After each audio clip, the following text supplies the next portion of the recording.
Good evening, ladies and gentlemen. Welcome to Lords of the Night. With me, as always, your Lord of Pennies. Say hi, Satsu. Hi, Satsu. And your Lord of Punishment. Say hi, Scribe.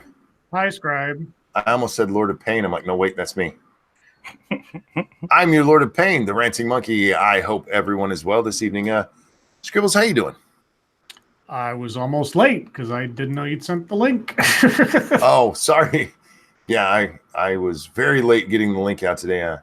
Lots of family stuff going on here. So I had one of my great days, man. All of my children are under my roof. All of the extended ones, their significant others, and my grandchildren, and love you, buddy. We're having another granddaughter. Yay! Oh boy, monkey! Holy cow! More girls. More kryptonite. More kryptonite. Satsu, how you doing, man? Pretty good. Had a fairly chill day. Tried to get a little bit done, and had an existential crisis. But I'm fine. It's cool. I also managed to do something I haven't done in a really long time. We'll talk about that later. Tonight we will be over on the 7 Days to Die 2 cents plus stream thingy. Giving out what it is now. Well, my brain left me for a second. It's look, I've had a day. Yeah, no, I just found out that I'm going to be wrapped around yet another tiny finger. Yes. Okay. Yes. But no, we'll be over there. And tonight, guys, we're giving away not one, not two, but 3 games to 1 winner. Oh my God, Honey Pop! We're giving away Batman 1, 2, and 3, the Lego Batman series. So, so come on by, check that out. And tomorrow, are you still on for tomorrow, Scribe? Hello? Oh, sorry, Sunday. Sorry. Yeah, tomorrow. Is Monkey cutting out or am I cutting out? I think you didn't hear him because I heard him. He said, "Are you guys still on for tomorrow?" Not me. Is he still on for his show tomorrow? Oh, as far as I know, granted that Bear doesn't forget, I will be reminding him tomorrow morning. But yes, tomorrow noon, Pacific time, 8 p.m. GMT, I'll be talking to Bear about the Royal Navy. All righty. Monkey Dick, Jim Jones, movies, video games. Hit that like button, guys. Please hit the like button. It really does help us out while we're live. And share. That helps us out as well. Angry Illinoisan says it's his birthday tomorrow. You know what that means? He's going to be a year older tomorrow. It means we have to sing today because we don't stream this show tomorrow. But real quick, first, Terry Diamandis, thank you so much. Money for pliers to make it easier to shift whose fingers are wrapped around. Yeah. No wonder my spine is so screwed up, man. God, having both my granddaughters in the house, it's just like, I need you to stay here all the time. Oh. Angry Illinoisan, it's your birthday tomorrow, and we're not here, so we're going to do this for you right now. This one is for you. And a 1 and a 2. Happy birthday to you. Happy birthday and shit. Happy birthday to you. I hope you enjoyed and all that. Happy birthday, Angry Illinoisan. You should try to be something other than angry. Happy birthday to you. Happy birthday, dude. I hope you have a great one. I really do. And with that, do we have anything else before we get into the news? Pancakes. No. Pancakes. Waffles. No. Wait. You always say waffles. What the hell's with the pancakes? You just throwing me off? I wanted to mix it up today. I just remembered I had invited somebody to come hang out on the stream. Who? It's a secret. No, it's Jack Cochran. Jack, the motherfucking Cochran. I see him in chat there. I'm like, oh shit! I told him I would have him on because I was going to have him on last week. Shit. Okay. He was going to fill in for you, Scribe. But he didn't check his internet or his Twitter till the next day because he's as bad as me is checking out. So he's been invited. He'll show up hopefully if he wants to anytime. But do we have news? Do we have news today? You're throwing me off. Yes, we have news. I thought I'd start with the bad news to get it out of the way. Yeah, get that shit right out of the way. Let's do that. So I don't think we've spoken about this story, but it's been on the periphery the last several days. But this is apparently the latest in it. Stepfather who was watching a missing girl, Malia Davis, arrested on suspicion of tampering with a corpse. Oh, what the hell? Darian Vence, the stepfather who was watching 4-year-old Malia Davis when she went missing, has been booked into the Harris County Jail on suspicion of tampering with evidence, a human corpse, according to the jail website. Police in Houston have not said whether a body has been found. Investigators found blood evidence linked to Malia in his apartment, police said in a news release. Vence, 26, was arrested Saturday, according to the jail website. A court appearance is scheduled for Monday. Police previously had spelled his first name as Darian, D-A-R-I-O-N instead of D-E-R. Okay, thanks CNN. Vence has told police that told police that last Saturday he was on his way to the airport to pick up Malia's mother and had Malia and his 1-year-old son in the car. On the way, he heard a popping noise, stopped his vehicle because he thought he had a flat tire, and was knocked unconscious by 3 strangers who pulled up in a blue pickup truck. When he woke up a day later, Malia was gone, he told police. Real quick. Hi, Jack. How you doing, my friend? Good. How you guys doing?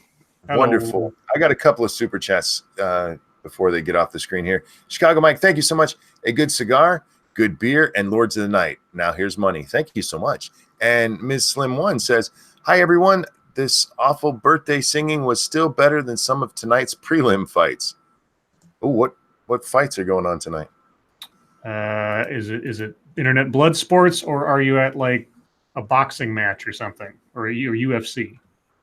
And Pat told me to check my Twitter. Already done and responded, my friend. And thank you, Griffin, for the $1 donation with no comment there. I appreciate that. And I'm being told it's Cynic's birthday. Well, let's finish with the bad news, and then we'll get Cynic. That was the story. I mean, there's not going to be much else until his hearing, I guess. But yeah, 3 straight. I was on the way to the airport. I was knocked unconscious, woke up a day later, and suddenly that girl's gone. Yeah, it sounds very Susan Smith to me. So yeah, that sounds plausible.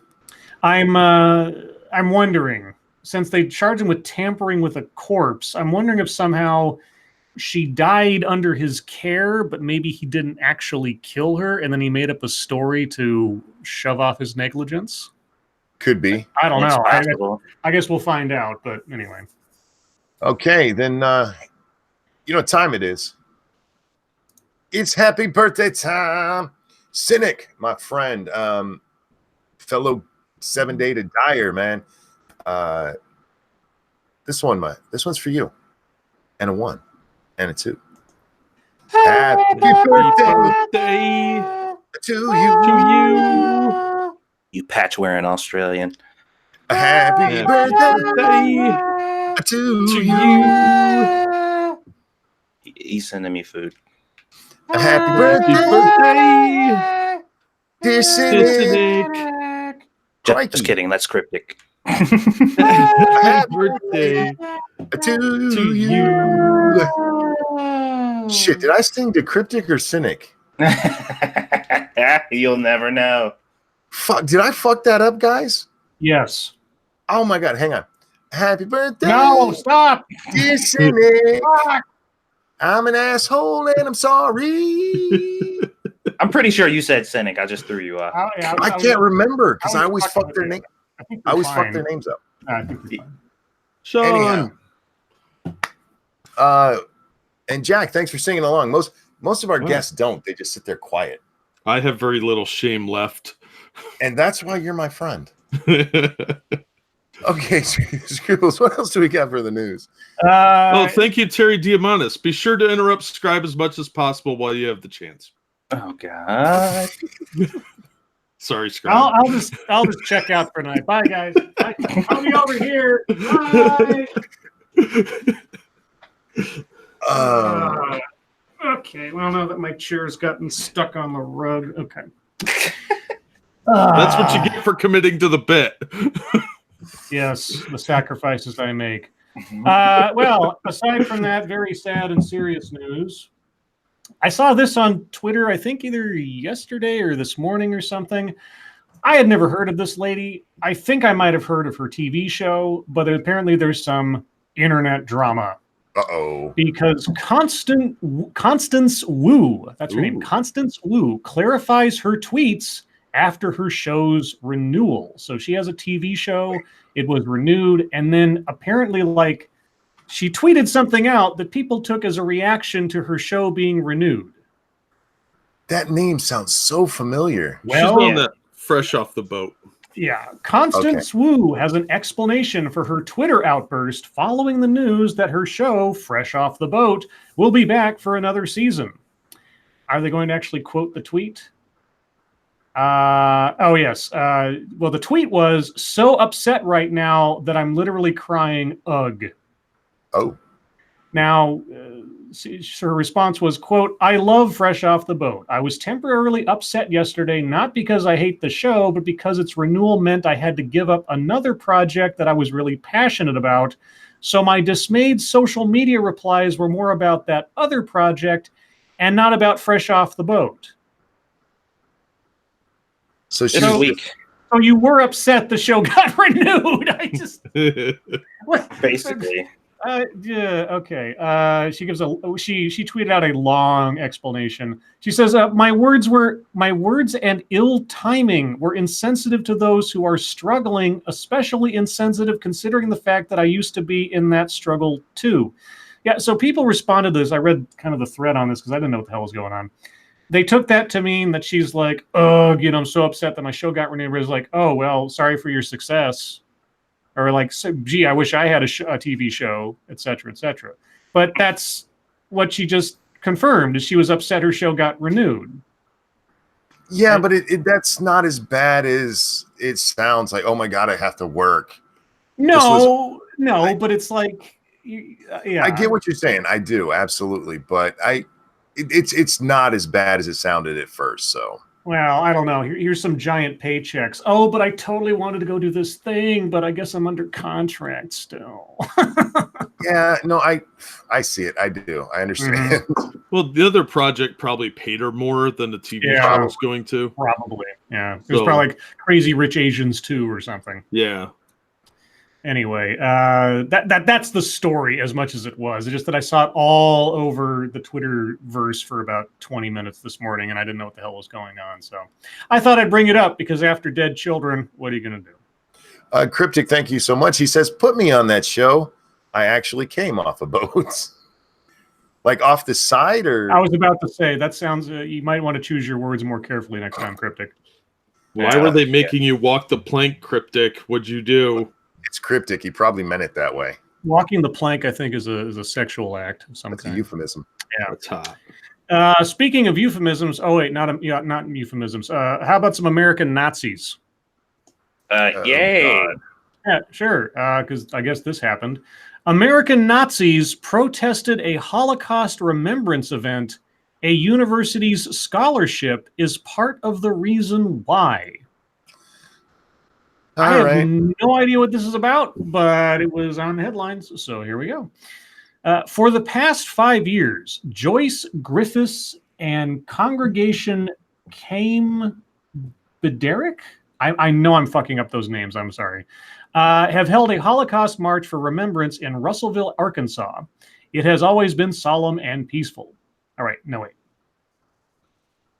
All right, CNN. Okay, I'm ticked off right now. Okay, Paul P. Murphy at CNN. I want you to think about something for a second. It''S. What is that for? What does that mean if you actually took that contraction and stretched it out? Monkey?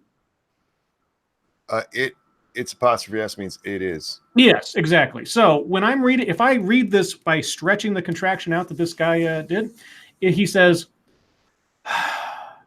"It is always been solemn and peaceful." Okay, It is always, it apostrophe S is not a contraction for it has. which is what he was trying to say. Now I understand that it is part of the usual colloquialism. You say it's always been peaceful. It's always been solemn and peaceful. Sure. Don't you mean it has been a part of it? Yes, it has. Well, no, I was using it as an example. It has. Now, maybe he's been sponsored by Dragon speaking software, and he was talking to his computer, and it wrote down how he talks instead of how he actually types. I just think that a formal journalist, even if you're not an investigator, should avoid contractions as much as possible, unless you're pregnant. Can I just point out a story about Nazis was interrupted by a grammar Nazi? Shut up. All right. Real quick, Cryptic, thank you so much. I was one of the last boat people. Oh, wow. Well, Scribe, if you do that, I'm reading it as it's written, then it needs to be the wrong it's. Yeah. All right.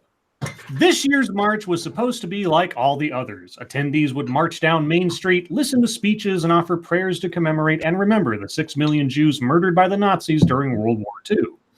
Except white supremacists showed up holding Nazi flags, marching down and other... What's that? I don't know. It wasn't me. Jack, What are you doing over there? Opening a bottle. Oh, okay.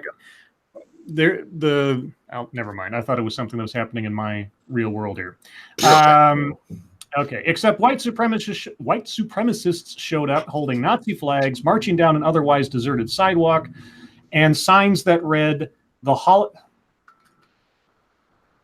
Dude, holding Nazi flags.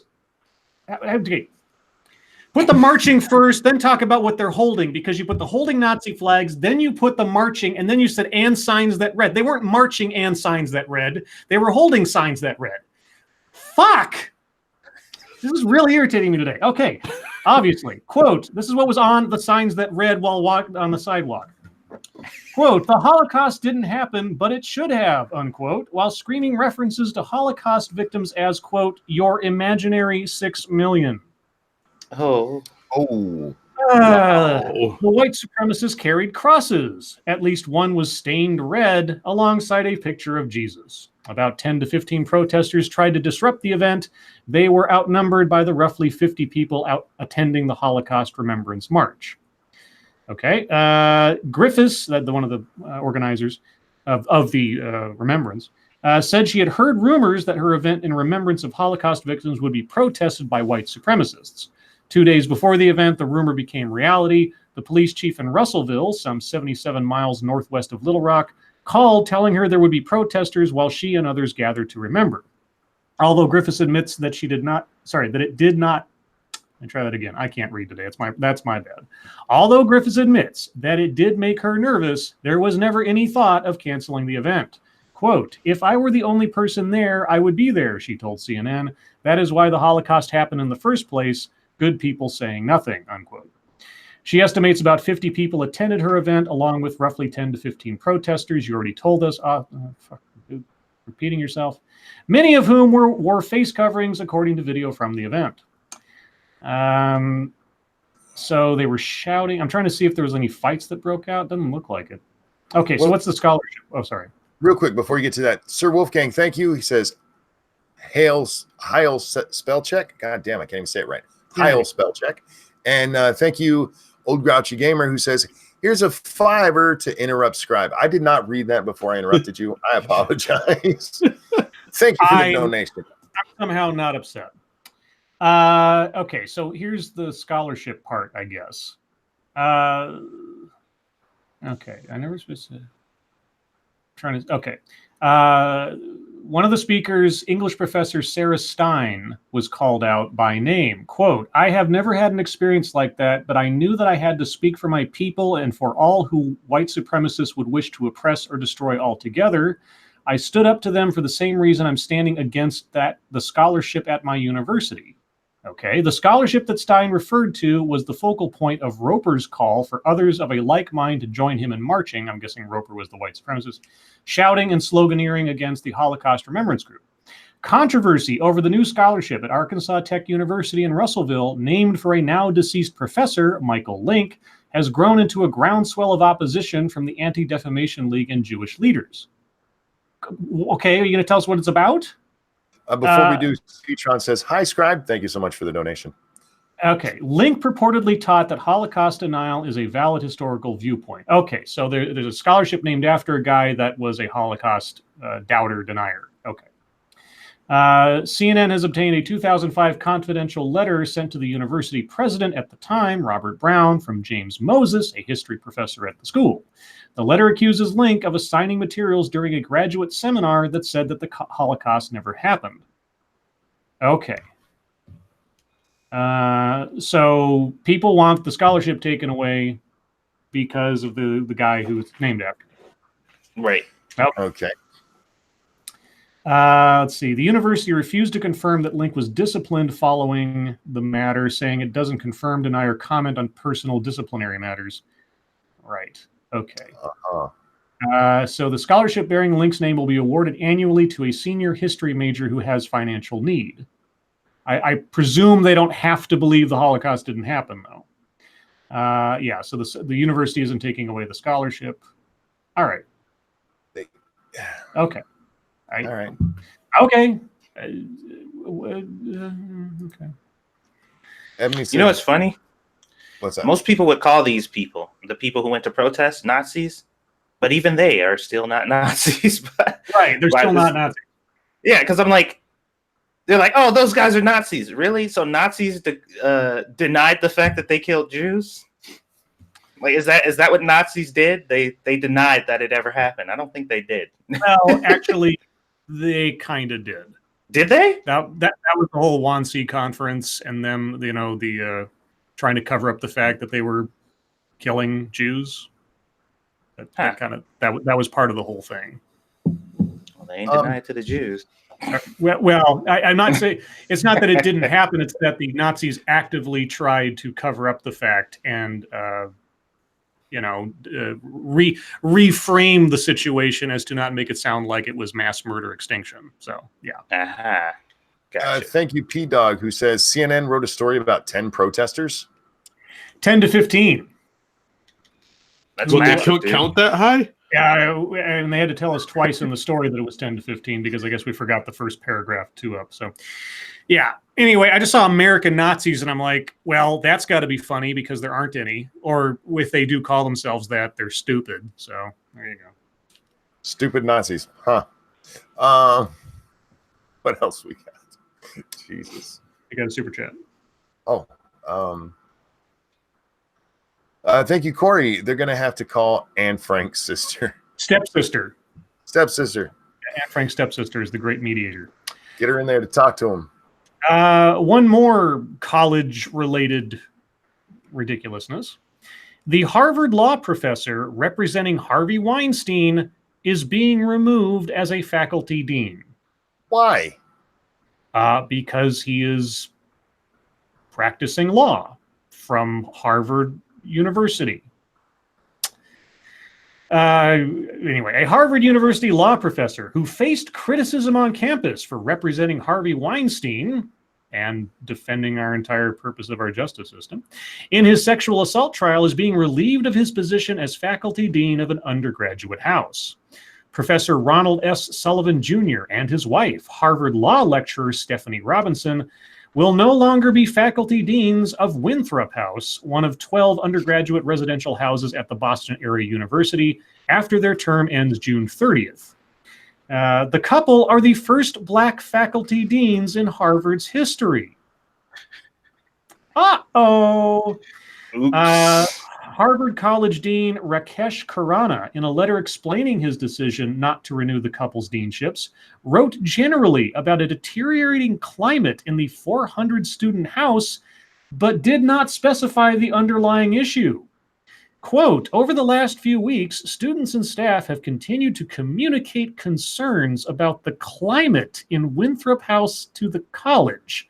The concerns expressed have been serious and numerous. You know, if somebody had told me a story about how he had to get rid of 2 black people from running things because the climate wasn't quite right around there, I'd have some suspicions about what they were talking. If the Harvey Weinstein thing wasn't there, and I believe that the climate has more to do with people's outrage over this guy defending someone who has a right to defense, Sure. I might interpret that as something else that they were couching their language for. But anyway.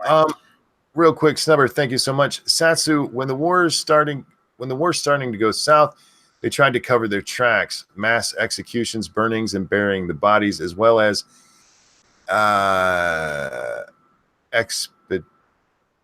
Expeditiated, I think. Okay. Very good, Satsu! The amount and frequency of people they killed. Satsu!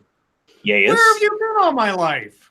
Snub, you know I can't read big words. What the fuck are you Oh my doing? God. And you can't come up with an adjective beyond blue when we do Mad Libs. Okay. Hey, moist is another one that I do. Oh, yeah, right. Yeah, 1 out of 2 ain't bad. All right. Fuck you, Scribe. So let me get this right. They're firing 2 black deans for representing a Jew. Yeah. Well, Yeah. one of them is representing Harvey Weinstein. The other one's just his wife. Well, is the wife like banging a Muslim on the side? Like, are they going for a trifecta here? Let's see what else they say. Quote, and this is also from the dean, or not dean, the Harvard College dean. Quote, this decision in no way lessens my gratitude for them for their contributions to the college, unquote. Let's see. Sullivan and attorney Jose Baez formally joined Weinstein's defense team in late January. That same day, Sullivan sent a lengthy email to undergraduate students and resident tutors at Winthrop House defending the idea of representing people deemed to be, quote, guilty, unpopular, vile, or undesirable. Quote, it is particularly important for this category of unpopular defendant to receive the same process as everyone else, perhaps even more important, Sullivan wrote. To the degree we deny unpopular defendants basic due process rights, we cease to be the country we imagine ourselves to be. In fact, most of the due process rights we hold dearest derive from lawyers who represented unpopular defendants, unquote. See, this is a lawyer I'd want to have on my team. This sounds like somebody who's actually, I don't know, embodying what you would think you would hope for from Harvard Law School. But apparently that's just undesirable and vile. Now he's undesirable and vile because his client is undesirable and vile. That's asinine. It's super weird. They're basically saying, allow your personal views and positions to dictate what the law actually means. Like, if you feel that this person is still disgusting or guilty, then fuck the law. Don't do your job, Fuck that shit. Like, what the fuck? What are they supposed to do? You know what I immediately think of whenever I think of situations like this, where you've got a lawyer who goes out of his way to actually stand up for the idea of due process. I think of John Adams defending the British soldiers. You ever hear that story? John Adams, the British soldiers at the time when America was having their whole revolution thing, he went up and defended them when nobody else would. And it's like, either they deserve it or nobody deserves it. If the idea is that there's going to have this system of justice where everybody's presumed innocent until proven guilty and everybody's deserving of a defense, then either it is or it isn't. It's one of those things where it's like either you believe in free speech or you don't. Yeah, it's the same thing. And so this really pisses me off too. What a stupid thing to do. Yeah, that's dumb.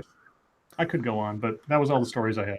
It's much like the whole free speech thing. It's not the speech you agree with that needs defended. It's the other stuff.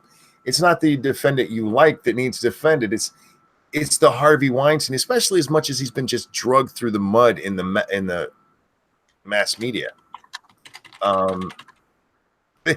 That's the kind of person you guys took fucking David Hogg and kicked this guy out. Are you serious?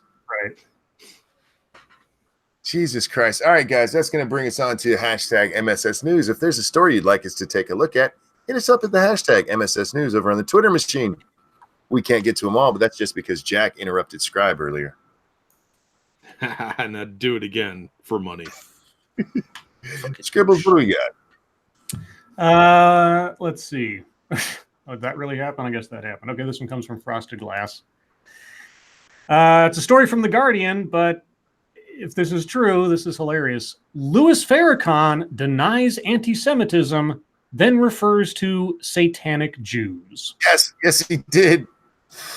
In a speech denying allegations of anti-Semitism, misogyny, and homophobia after Facebook banned him from the social media platform, Nation of Islam leader Louis Farrakhan referred to, quote, satanic Jews, unquote. During the speech on Thursday at a Catholic church on Chicago's South Side, Farrakhan said people shouldn't be angry if, quote, I stand on God's word, unquote.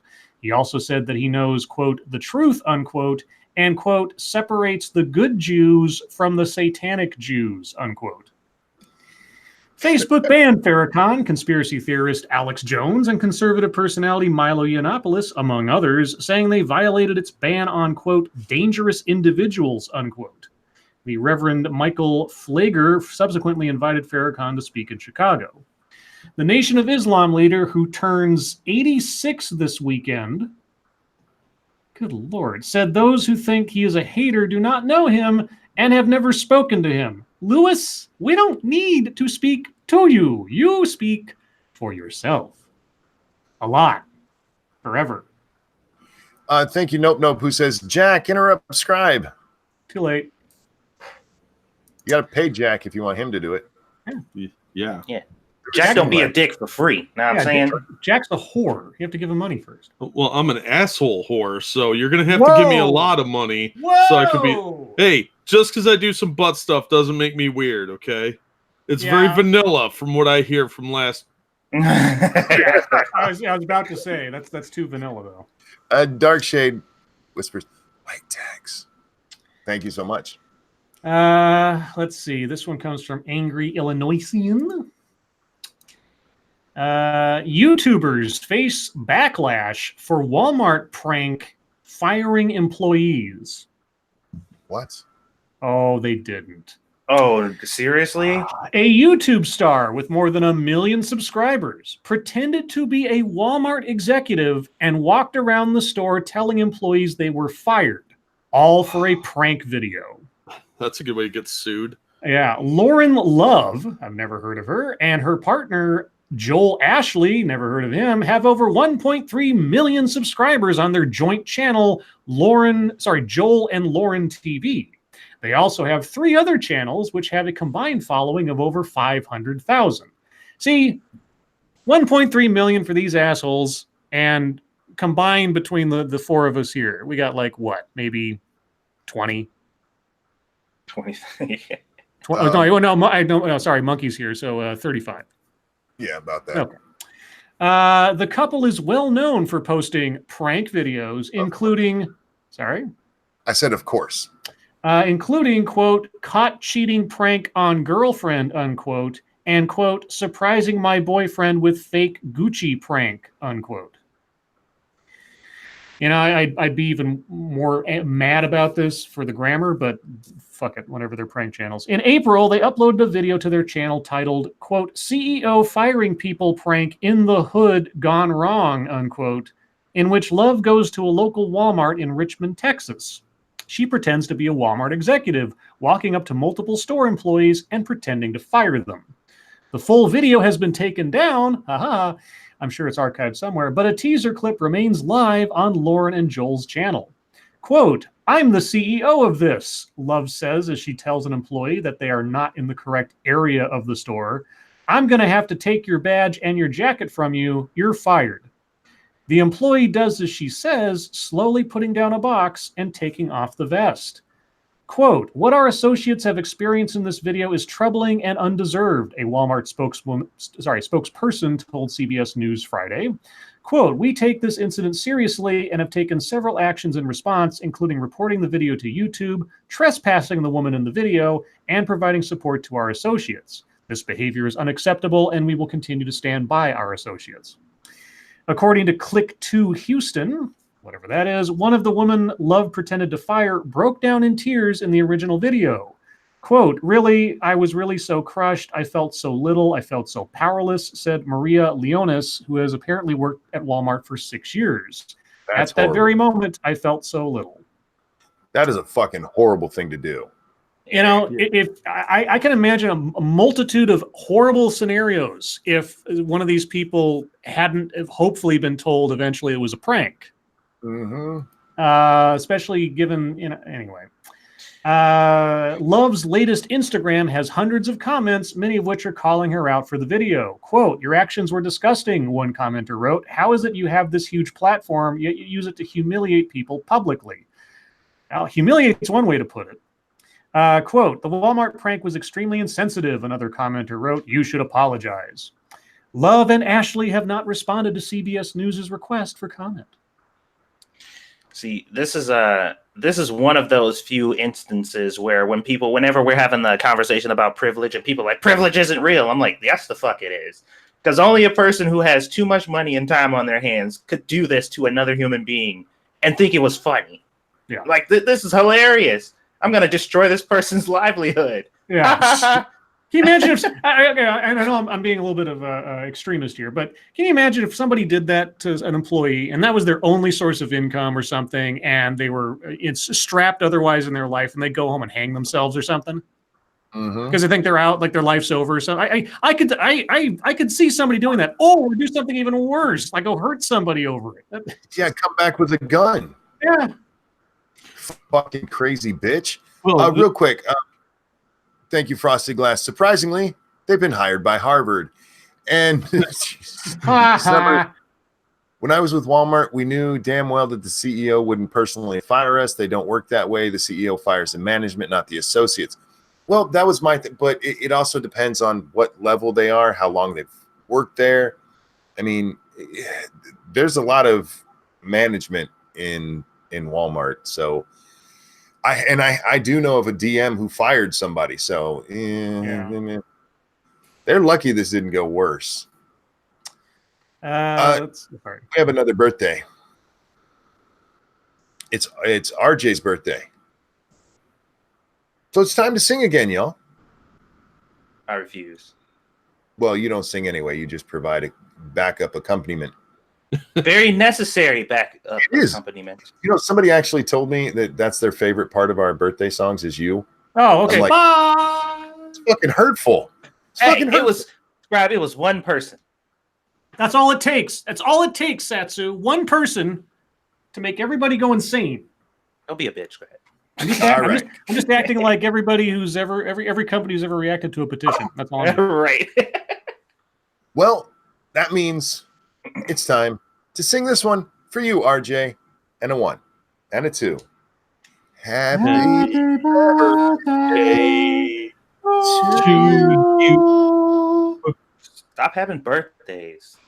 Happy birthday to you. Seriously, stop it. Happy birthday, dear RJ. You're not allowed to be born anymore. Happy birthday to you. Happy birthday, RJ. I hope you had a good one.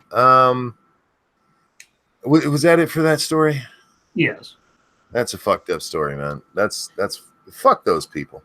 Well, you know, I hate to say it, but one of these times these pranks are going to backfire, and somebody that they did this to who was totally emotionally crushed is going to find out it's a prank, get really pissed off, and hunt them down. Oh yeah, I mean we've heard of stories of retaliation or people dying as the result of a prank, bro. So they need to cut this shit out. I realize that this is and it's YouTube. It's partially, you know, the algorithm on YouTube, the way that it's set up, it encourages that shit. It encourages you to do really dumb shit because you're guaranteed almost to get a ridiculous amount of views because people like to watch people do stupid shit. So thank you so much, Diesel Dave. That's why I like working for a small company. I know everyone in charge by name. Yeah, I can see that. Let's see. This one comes from, and by the way, Tailed Features in the chat. Fucking meow. Meow. This one comes from senior staff reporter and chief Florida correspondent Colleen Bernier. 1 arrested, 3 sought in Vero Beach, on breach of peace, alleging sex in public area. Oh dear God! 3 of them. Wait. One arrested, 3 are sought. So it was a foursome. Okay. One woman has been arrested, and 3 other people have warrants out for their arrest, all accused of having sex in public view downtown one afternoon on 14th Avenue. Police said they got 2 calls about 2 couples about 10 feet apart engaging in sexual intercourse in a grassy area of a parking lot in the 1900 block of 14th Avenue in full view of passerby and across the street from a restaurant at about 3:20 in the afternoon on April 28th. Myra Olin, 56, who is homeless in Vero Beach, was arrested Thursday night on a charge of disorderly breach of peace. Francis Reinhardt, 57, Peter Jankowski Jr., 47, and Lisa Goldenberg, 52, all homeless in Vero Beach, according to police, have open warrants for their arrest on the same charge. As of Friday afternoon, they had not been arrested. Even though homeless people supposed to fuck, man. Even the homeless are having sex and you're not right now. Jesus Christ. Let's see. Were they near each? Was this like they were doing it 10 feet apart? 10 feet apart. Yeah. Close enough to yell to each other, but not to splash. I don't want to watch a homeless gangbang. That's disgusting. This one comes from Peter Stewart. I saw this the other day. Guns N' Roses suing over Rose-style beer, alleging trademark infringement. Okay. The band Guns N' Roses is suing a Colorado brewery for naming one of its beers Guns N' Rosé. That's Art Rose with a little accent mark above the E. Saying the alleged trademark infringement has caused the hard rockers, quote, irreparable damage, unquote. Really? Axel, I'd forgotten you were alive until I read this headline. The offending craft beer, whose moniker is styled with an accent on the E, referencing the type of wine, is made by Oscar Blues Brewery, part of the Canarchy Craft Brewing Collective in the western U.S. state. Okay. In its complaint filed Thursday in Los Angeles federal court, the band, which is seeking undisclosed damages and legal costs, accused the brewery of selling products that, quote, intentionally trade on the GNR's goodwill, prestige, and fame without GNR's approval, license, or consent. As a direct and proximate result of defendants' wrongful acts, GNR has suffered and continues to suffer and or is likely to suffer damage to their trademarks, business reputation, and goodwill. Wow. No, GNR, I think by penalizing a brewery for making what is effectively a parody, your goodwill will be hurt by you doing this. That's it. The rock group's partners include Axl Rose, Slash, and Michael McKagan. Yeah. So now I won't deny that them doing that, they're tempting fate. Okay. But you could have done this privately. You could have sent them just a letter and said, hey, please don't. But no, you had to go all fucking litigation to start out with. James Colley, thank you. Why is Jack so quiet? Is he not awake? Did Scribe threaten to remove his testicles? Inquiring minds want to know. We have to pay Jack to talk. Didn't we already establish this? No, that's to interrupt you. Oh, okay. I thought you were a pull string. No, not currently, but maybe down the line somewhere. Depends how hot she is. Oh, all right. Yeah, Skip, I think that's probably going to be what happens to GNR is not going to lose value over a beer being named after him. That's what started. They're going to lose this because it's parody. Yeah. And it's very close, and in some states it would be considered confusingly similar, but they're not going to win. It's just a waste of money, and they're being stupid. They're getting overzealous with their branding. Unless the logo was distinctly similar to their band logo, I think the play on words is probably protected. Yeah. Probably. Yeah, it'll be interesting to see how that turns out. What'll be really crazy though is if what ended up happening is people started seeing it and they're like, hey, that reminds me of Guns N' Roses. I'm gonna go buy some of their stuff. Right. Let's see. This one comes from Jaeger Pony. I thought this was an old story for a second because I remember the Gamergate episode of this. Law and Order SVU smears Covington students with the help of Ilhan Omar character. Why am I not shocked? NBC crime procedural Law and Order Special Victims Unit featured a ripped from the headlines theme in its latest episode, which smeared the Covington Catholic kids by pitting them against an Ilhan Omar-styled character who is portrayed as a hero. The plot centered on a poor, put-on Islamic City politician being confronted by a red ball cap-wearing crowd of young men who scream at her and taunt her. But the episode also throws in a big dollop of male oppression and lesbianism for good measure, Newsbusters reported. The Law & Order SVU episode entitled Assumptions opens with a pair of teenage boys running away from a vandalized mosque, in which we soon see that Muslim councilwoman Nala Nassar, whose real name is Nazine Contractor. I don't think I've ever seen the last name of Contractor before, but okay. Has been raped. We later find out that the teens who supposedly vandalized the mosque are Jewish because there are lots of Jews running around New York vandalizing mosques, apparently. This is the author talking. And minutes later, we see a Jewish teen named Ari, Ted Sutherland, leading a group of teens who are clearly modeled after the left's version of the Covington Catholic kids who were maligned by the media for confronting a Native American group in Washington, D.C. earlier this year. The tip-in for that characterization is that Ari wears a MAGA-like red ball cap on his head in every scene as he screams spittle-specked hatred into the Muslim woman's face.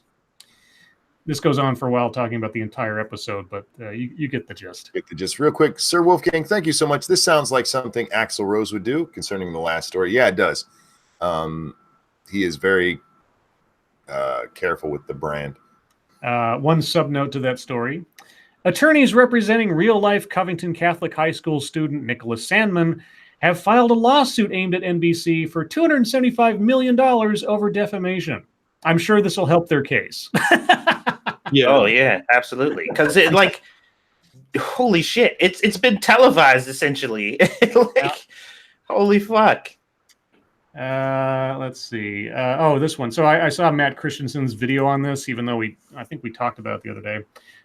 Chicago Cubs ban a fan who was seen making a white power gesture behind a black reporter. Yeah, I saw this the other day. Jesus. The Chicago Cubs have banned a fan indefinitely from Wrigley Field after he was seen on camera making an offensive hand gesture at a game this week. On Tuesday night's Cubs broadcast on NBC Sports Chicago, a fan was seen behind analyst Doug Glanville, a former MLB player who is black, giving a hand gesture that has been known as a white power sign. All right. Wait, I thought it was definitively an offensive hand gesture. No, it has been known. Yeah. Crane Kenny, the Cubs' president of business operations, said in a statement after the game that the organization would investigate, quote, because no one should be subjected to this type of offensive behavior, unquote.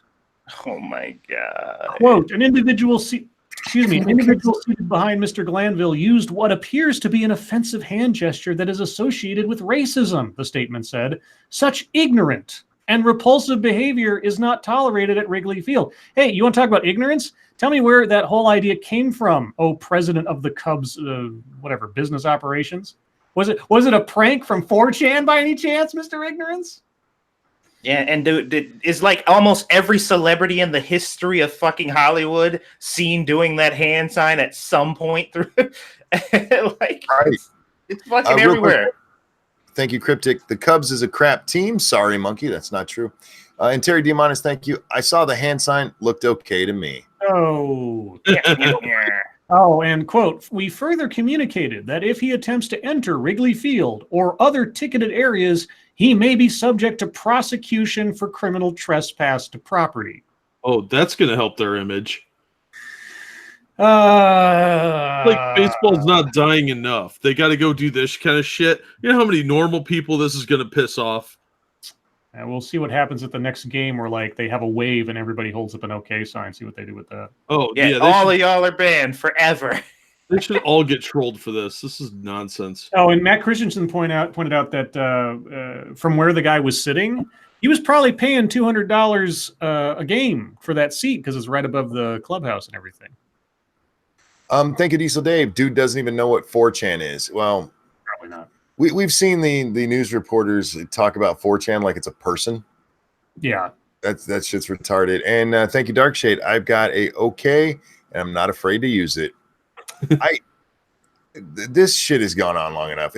These people have got to rein it in. This is stupid. It's just stupid. Okay. I think we're. How many more you want me to do, Monkey? Just one more. Okay, we'll do one that you posted. Oh, which one? I forget which I posted. Woman charged with murdering motorist to stop him leaving a fender bender. Yeah, this is a fucked up story. Yeah, a woman who allegedly shot and killed an elderly motorist to stop him from leaving a fender bender has been charged with murder without malice. A report said without malice. Hannah Payne, perfect name, 21, was emotional on Wednesday, imagine that, during her first court hearing in Clayton County, Georgia, over the death of 62-year-old Kenneth Herring. She is accused of chasing Herring when she saw him hit another car on Highway 85, blocking him with her own vehicle, then shooting him in the stomach as they fought. Yeah. Witnesses say she quickly tried to blame the victim for firing the fatal bullet. Quote, all of a sudden you hear a pow, and she got on her phone immediately and was like, he pulled the trigger, unquote, witness Nicole Jackson said. A witness also said that Payne changed clothes before officers arrived. Quote, she had a bad girl vest on, but after she shot him, she ran in the car, changed clothes, she put a pink little sweater on. Payne's attorney, Matt Tucker, told WSB-TV that his client was was, quote, a good Samaritan trying to stop a person on a hit and run, but police say the crash only left minor damage. Herring's estranged wife, Christine Herring, insisted that Payne was a danger to the community. Quote, I think she needs to go to jail because she committed murder. You need to go to jail, Herring told WSB-TV. Payne is being held at the county jail without bond. Without malice? Without malice. Well, okay. The without malice part is because of how the shooting happened. In a struggle. Yeah. What this bitch did, though, Jesus, wasn't even her. Nope. Wasn't even her. Nope. She saw something happen. She chases a guy and pulls out a gun. Great. Good job. This is Dude, if this is how we're going to stop motorists from leaving the scene, I got a hunting rifle and a scope that'll stop them all. That's fucking insane. No, Yeah. this is nosy white bitch to the extreme. It is. And there's other reports on this. I watched several of the videos that the news in that area have done about her. Witnesses say she pulled out the gun and marched right up to this guy, and then just started. His lawyer or her lawyer is like, well, she has some defensive wounds on her. Like, those aren't defensive wounds. That's where he was defending himself, and she got wounds. That's not the same thing, you dumbass. She was defending herself from him defending himself. Yes, exactly. Yeah, that's like when you're pistol whipping someone and they get blood all over your gun, and you're like, look at him, he stained my gun, I'm suing. Yeah, I'm like, you've got to be fucking kidding me. Yeah, tracked him down and shot his ass. Why didn't you just write down his fucking license plate? A 62-year-old guy driving a car gets in a fender bender and he dies for it. For fuck's sake. Diesel Dave, thank you. You write down the plate number and call the cops, for fuck's sake. Well, that's another thing. Supposedly, while she was following him, she called 911. 911! This old man's going to get away with denting a car slightly. I've got my gun. I'm going to stand my ground. Yeah, but I'm going to stand my ground all the way to his house. Yes. The news reports hadn't gotten a hold of the 911 tapes yet. So I can't wait for that. I'll be keeping an eye on this story because fuck that bitch. I hope she goes to prison for a long, long time. Yeah, did she go to the Andy Worski school, Stand Your Ground? Oh, fuck. Well played, sir. Well played indeed. Darkshade, thank you. Well, if a good defense is a good offense, that's in football, man. That's in football. Well, I saw last Boy Scout, you're allowed to have guns on the field. That's right. best, craziest scene ever. And you know what? As weird as it was when I saw that movie the first time, I thought, for some reason that looks like it's fitting. Yeah. I don't know. It's just anyway. We talked about Last Boy Scout on one of our movie reviews. I think it was it my channel or yours? Anyway, you can find that on one of our channels. On one of our channels. Yeah. Just look up Last Boy Scout, Scribe, Monkey. You'll find it. Yep. That's going to do it for MSS News. That moves us on to the YouTube's time. And let's start with our guest, Jack. What have you done on YouTube's lately? I don't know. I made some videos on my channel. Thanks for that. You are a great salesman. I am. I can't remember I schedule them out in advance, so I can't remember which ones came out. Okay, let's just tell him about your channel then. He does, on the channel you see him here, he does comic reviews, short comic reviews. So you can just get in, get out. Is the story any good? And they're excellent. What are they, 2 to 3 minutes each? They're like 2 to 5 minutes, depending. There you go. So go over there and watch that. Make sure you subscribe to Jack if you're not already. Satsu. Yes. What have you done lately? Well, if you must know, considering it is the time for you to know, I was working on the videos that I said I had down the pipeline. I also attempted the first time to stream Monster Hunter this morning, and because I haven't played in a while, and they finally brought over the new content from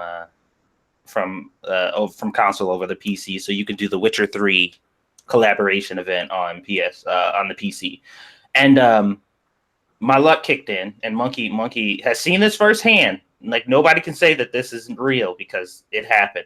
I got my controller, I set it up, and I was getting ready to play.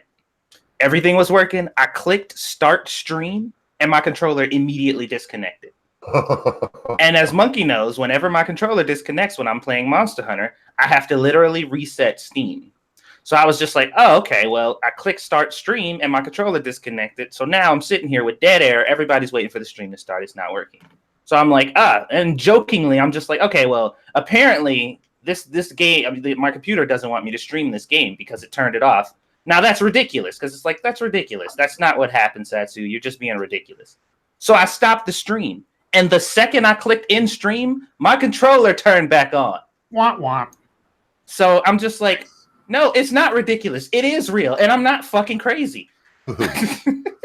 So I started back the stream and I played Monster Hunter very angrily and pretended like I wasn't. And that's how that went. All right. Jack, now that you remember, do you want to talk about those real quick? Yeah, I did reviews on Detective Comics 990 and the new Boom Studios Angel #0. Yeah, I've been trying to get caught up on Detective Comics, and it's been mostly crap. And Angel is, of course, a spinoff of Buffy the Vampire Slayer, and Boom Studios got the rights to them. Angel was pretty good, but check out my reviews on my channel. I threw the link in there already once. I'll throw it again real quick. All right. And after this show. Scribbles, what have you been working on? Nothing. I've been in one of my malaise phases. I've got, like I said, I got like 3 or 4 different project folders on my desktop, but I just keep looking at them and like, do I really care about this? And I know it's kind of lame, and I'm sorry, guys, but I'm just, nothing is inspiring me right now. Even though I've got a couple of scripts written and things, I just, it's all kind of blah. So, and like I've said before, I don't want to make a video just to make a video. So we'll see. I've got my talk with Bear tomorrow. So, but as far as scripted content, it'll just be a luck of the draw if I come across something that gets my hackles up. Fair enough. Monkey, what have you been up to? Well, tonight we're going to be over on 2 Cents Plus playing some 7 Days to Die. We're starting a new season because our season last night just ended in a what the fuck just happened moment. Dude, it was the most, like... It was crazy. It was insane. Like, Monkey, the moment the horde started, Monkey tripped off the side of the wall and killed himself on our defensive spikes. Yep. And then immediately after, all the zombies started pouring into the place, and we thought that the bars that we set up were safe, and they just walked right through them and killed me and Sinatra. And then we all spawn back. I get on my bike and I roll away. And while I'm riding my bike, my character like turns sideways, like slides down up under my bike in between the two tires, and my bike rolls away, and the camera stays where it's at. So my character and my bike just left the screen, and the camera was just there, and everything went to shit after that. All the zombies started tripping, items started spawning out of nowhere. It was bad. It was insane. On my side of the screen, I come back, I try to grab my stuff, it won't let me, so I run over to my bike because when everything goes to shit, you jump on a bike and you just ride away for the rest of the night, and it won't let me on my bike. I'm like, oh shit! So I run off. And I get quite a ways away from the base, and I'm rubber banded back to my bike, and I'm on it. I'm like, okay. So I ride away on my bike, and I get about to where I ran to, and it rubber bands me and my bike back to where I was. Just like, I live here now. Who did the coding on this game? Helen Keller? Man, there's some issues. That's why it's still in alpha. But anyway. So we'll be doing that over on 2 Cents Plus, guys. Make sure you come over and check it out. It's a lot of fun, even with the fucketry like that. But aside from that, I made a video today. Oh, my God. I left myself as last because this is also, I think, my only fucketry for today, too. As we were on Monkey in the Morning last night, somebody said, Monkey, have you seen Alyssa Milano's new what is it, protest? Protest? I'm like, no, I didn't. Real quick, James Colley, thank you so much.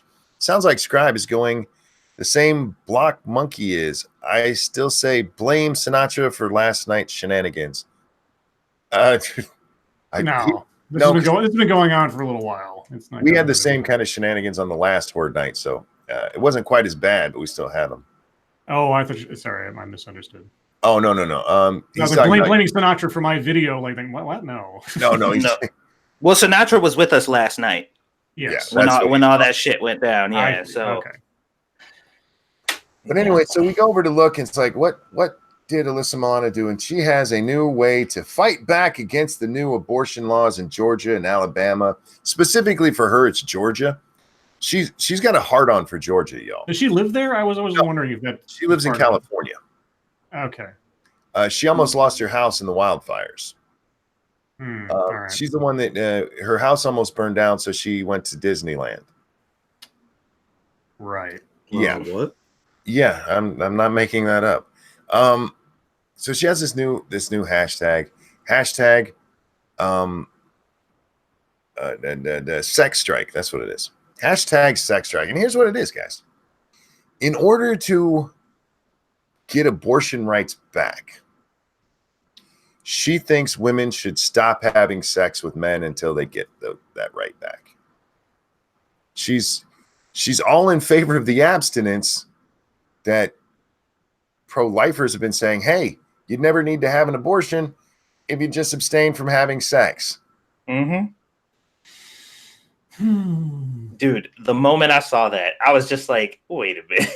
Is this a joke? I had to like make sure that it was like her actual account, because I'm like, dude, this is the argument that, you know, pro-lifers and people who are in opposition have been saying for a long. Stop fucking, you whore. Like, close your fucking dirty legs and you won't get pregnant. Easy. And she's just like, yeah. Yeah, that'll teach them. I said, so you want women to use their bodies to get men to do things for you. Indeed. Classic. Yeah, very classic. Well, the other thing, I mean, this is a point that I meant to bring up and forgot, but somebody did in the comments. They're like, she's also withholding sex from the guys who would actually, you know, be on her side.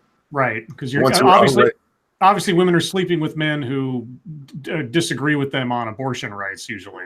Right. So like you're punishing your side, dumbass. What gets me though is it's just like, we need to get our bodily autonomy back by stopping having sex. And I'm like, what makes you think you have the right to stop having sex with men if you don't have bodily autonomy? Exactly. Yep. You don't have control over your body, remember? So you don't get to make that decision.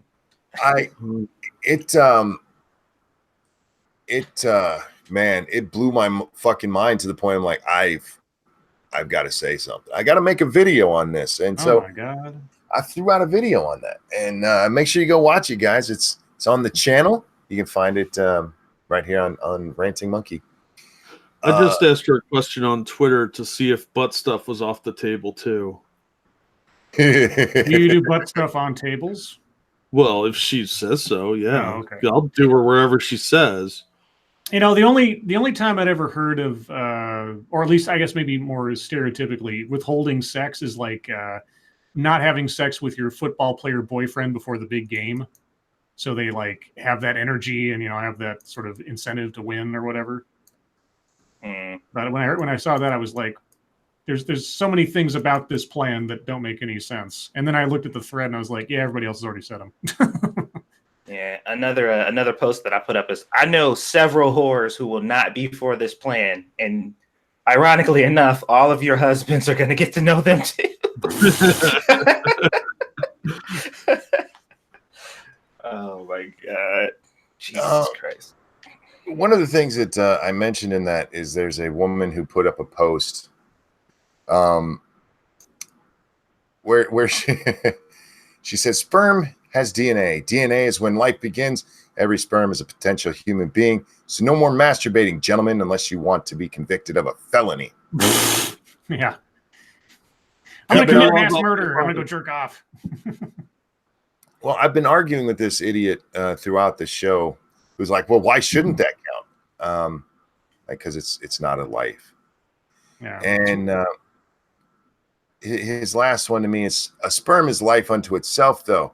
So why consider the starting point of human life when the sperm meets the egg as opposed to the moment human sperm is formed in the testes? Oh, okay. So then every woman who has their period has to be convicted of murder? You would think. You would think. But I replied to this guy, it's not human life. Should we arrest your mom for cannibalism? Yeah. Yeah. Whoa! I was just thinking the same thing. Don't fuck with me when I'm trying to do a show, asshole. Anyway, yeah, that was my, also, unfortunately, I think all of my fucketry for the night. Hang on, I usually go last, but since the two kind of are interwoven, yeah, that's pretty much all I had. The only other thing was there was somebody talking about people who use the phrase "my truth." That's my truth. Oh, right, yeah. You don't get your own goddamn truth. That's not how truth works, you stupid shits. I hate that phrase. I want people to speak their truth. Like, it sounds so like pompous. You know, I only speak my truth. Like, it's easily fixed. Just like, well, my truth is all of your possessions are mine. Whoa. Yeah, that's my truth. Will you deny it to me after you literally just declared that everyone's truth is valid? Because that'd be hypocritical. Speak your truth. Jesus. Satsu, what you got for fucketry, man?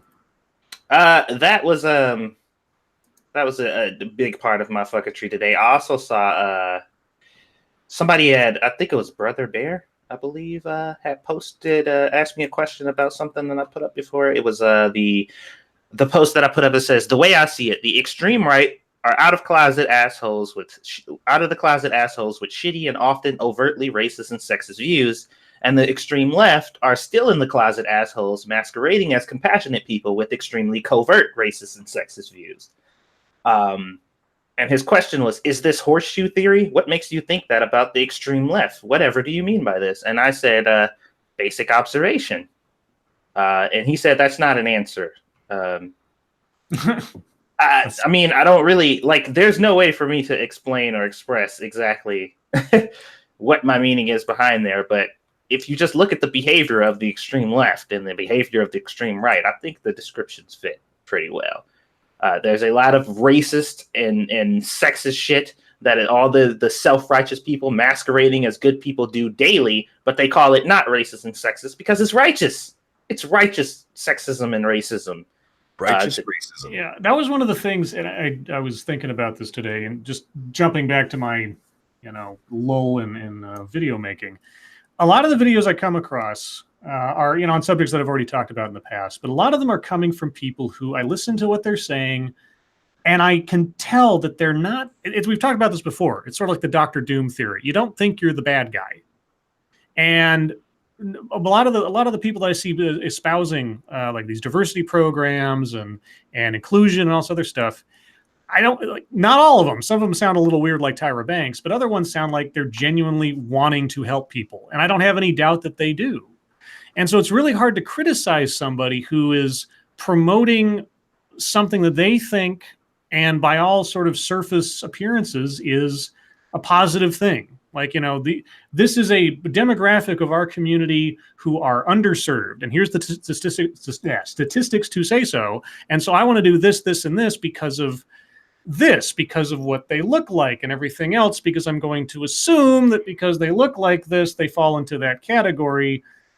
And it's just like, it's that fine line where it's like they're not doing anything wrong, and yet at the core there's this slightly insidious notion that we still have to classify and cubbyhole people on the basis of what they look like or who they sleep with, that kind of thing. And it really is, it's tough to criticize someone and get really personal about it, because then you're criticizing the person and not the point, and that's always kind of my fault line.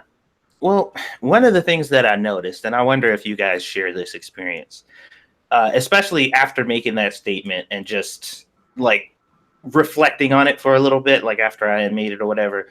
One of the things that I've realized is the people who come to defend the far right and the far left, when you criticize them, are not members of it. Have you guys noticed that? Like, most of the time when I'm getting argued down about criticisms against the far right or the far left, it's generally reasonable, or centrist people who are coming like, hey, how dare you say that about them? And most of the time their argument is, what about the other side and what they do? But I'm just like, if you're not far right or far left, I don't understand why this is so offensive to you. Because I guess they take it as where like you're talking about them still. But I'm like, I specified. The only time that I do that is when like I'm labeled far right. Yeah, me personally. But otherwise, yeah, look, like if we're talking about the alt-right, fuck those guys. Fuck them right in the ass. Well, I mean, I not defending far right, far left, but the people in between who are, coming to their defense regardless. Without a specific example, I guess I could, devil's advocate wise, see how they're trying to be fair and balanced in the sense of like, the extremists on both sides are blah, and you shouldn't just focus on this one side stuff because, I don't know. I'm running out of my words right now. Sorry, but does that make a little bit of sense? Like somebody's trying to play it fair, even if they even if they're like playing too fair. I can kind of see that, but it's I don't know. It's kind of like whenever you say something really, when you're talking about like gangsters, like people in the hood and stuff, like people who do gangster shit, who live a gangster lifestyle, all this about money, fucking bitches and getting hoes. And you're just like, fuck those people. And they're like, hey, don't talk about black people like that. I'm like, I'm not. I'm talking about those people. And they're just like, you shouldn't hate your own people. I don't. I just hate them. Right. like that's not what I'm saying, but they take it as a personal attack because they look like us, so I got to defend them. And I'm just like, don't. Yeah. That came up today a little bit when I read a story where, again, as the news medias want to do, they call anyone who comes to this country an immigrant, full stop. Yeah. And so if anybody says, you're anti-immigration because you're for people being deported, like, no, don't group everybody together under that banner because that's not applicable. There's a difference. And then, of course, you get called an evil person or something for being anti-immigrant when you're not anti-immigrant. You're anti-illegal immigrant. Yeah, it's interesting because these are the symptoms of living in a melting pot. Like this is like further proof that that the place we live in is fundamentally a melting pot, because it's almost impossible to put any specific group of people all in the same category. Like it's very, very difficult to do. But people are still trying to, while arguing that this place is not diverse, that it's not a melting pot, that is, it hates everybody who's a certain color or whatever. But I'm like, then why is it so fucking difficult to find a base that you fit in? I don't know. Yeah. Anyway, that's my fucking tree, though. Right, and Scribe, what do you got? Oh, I got nothing. All right, it's basically been said. Jack, you got any fucketry? Awesome. No. Well, yeah, Monkey's gonna have to come up with some way to fill up time. Well, actually, there was another fucketry I had that I kind of skipped over. Yeah. I think you missed a super chat earlier. Oh, did I? Thank you. Johnny, yeah, I saw that, and I was going to get it right after somebody finished talking. I'm so sorry, Johnny. Johnny Hellcat, thank you. He says that lady with the cat frames, though. Which lady? What? The lady with the cat frames. Cat frames? I assume eyeglass frames. Oh, yeah. I'm not sure which lady we're talking about. Probably Alyssa Milano. Oh my God, there's a picture out there of her where it looks like she's desperately trying to be Alexandria Ocasio-Cortez. Uh-oh. I was like, why? Well, she does have political aspirations, I assume. So it's like you're much better looking than her. She's got all them Downsy eggs now. She does. That's true, but that just means she doesn't have to have those kids. Anyway, Alexandria Ocasio-Cortez tweeted this out today. Going from waitressing a year ago to now carries a lot of lifestyle adjustments. But 3 paychecks in has shown me it shows me how one of the greatest scams in the U.S. is the idea that the financial struggle is due to poor character. It's a huge myth designed to keep people from empowering themselves. When I was waitressing, I used to jerk awake I bet you did. I used to jerk awake in the middle of the night, worried that I may have forgotten a bill, if a bill cleared, or if I had enough money to pay a doctor in cash. Was that because I was irresponsible? No, it was because I wasn't being paid a living wage as the cost of living skyrocketed. That's not what people tell you, lady. They don't say it's because you have poor character. You might hear irresponsible, but usually what you'll hear if somebody's like, I'm not making enough. You know what they say? Get a better job. You know what you did? You got a better job. Thank you. Well, I thought she was proud to be a bartender. Well, she was, but she was just scraping by, man. Oh. Just scraping by. Okay. James Colley, thank you. Scribe, can we agree that in pursuit of inclusion and diversity, people are excluded based on skin pigment is a dividing line? Well, that is one of the things, is that they'll say, the language I hear more often than not is that, we want to make sure people of all backgrounds and ideas are included, that we don't homogenize. Most corporate speak plays all the way around actually saying what they mean. But almost 2-1, it has something to do with marginalized communities, aka anyone who isn't white. And yeah, it comes down to race continues to be the dividing line, even though they supposedly say they're trying to not have race be the dividing line. So, fight fire with fire, and what do you get? Everybody gets burned. So, well, the argument never sticks though, because it's just like, diversity is important. Many people from many backgrounds. So we devised a plan where there's no whites. I'm just like, but that goes completely against what you just said. And, like I say, for as virtuous as they are, it always comes down to me, and I know I'm a stickler about this, said a million times, I am still boggled with all of this public pronouncement of how they have these initiatives in place in corporate entities. Why there isn't this gigantic rash of lawsuits for racial and gender discrimination based on the public statements made by places like UBS and Tyra Banks and Accenture and all these other companies that I've done these things on, where it's like they're standing on a stage telling you they filter their hiring and promotion practices somewhere along the pipeline by race and or gender and or orientation. I'm just curious as to what part of their hiring procedure they put that filter, because wherever it is, it's illegal.